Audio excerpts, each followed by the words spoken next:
টেন্ডারে পাওয়া কাজের টাকায় বৈষম্য বিরোধী ছাত্র আন্দোলনের এক নেতার কাছে জিলাপি খেতে চেয়েছেন কিশোরগঞ্জের ইটনা থানার ভারপ্রাপ্ত কর্মকর্তা মোহাম্মদ মনার হোসেন। এই সংক্রান্ত একটি অডিও রেকর্ড ভাইরাল হয়েছে। ওই কথোপকথনে ওসি মনার হোসেনকে বলতে শোনা যায়, সেফটি সিকিউরিটি দিলাম তো সারাদিন, তোমরা যে 18 লক্ষ টাকার কাজ করে 10 লক্ষ টাকা লাভ করলা, 10 টাকার জিলাপি কিনে তো পাবলিকের খাওয়ালে না।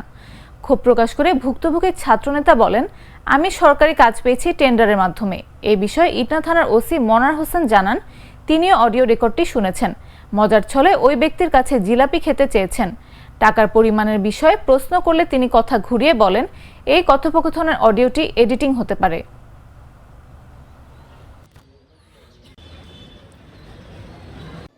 সেফটি সিকিউরিটি তো দিলে আমি সারা জীবন। জি স্যার, কৃতজ্ঞতা।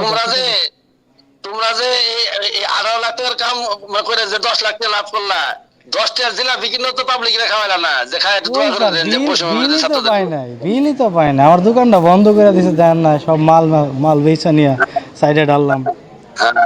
তোমার জায়গায় আমি হলে শুধু করে দেন না, মানে আগে জিলাপি খাওয়াতাম, কারণ দোয়াটা মানে সবার আগে। না, ওইটা তো দেখবো, পরে তো বিল পাবো। ওইটা তো দেখবো স্যার, এটা দেখবো ইনশাল্লাহ। তাই না? জি স্যার, ইনশাল্লাহ।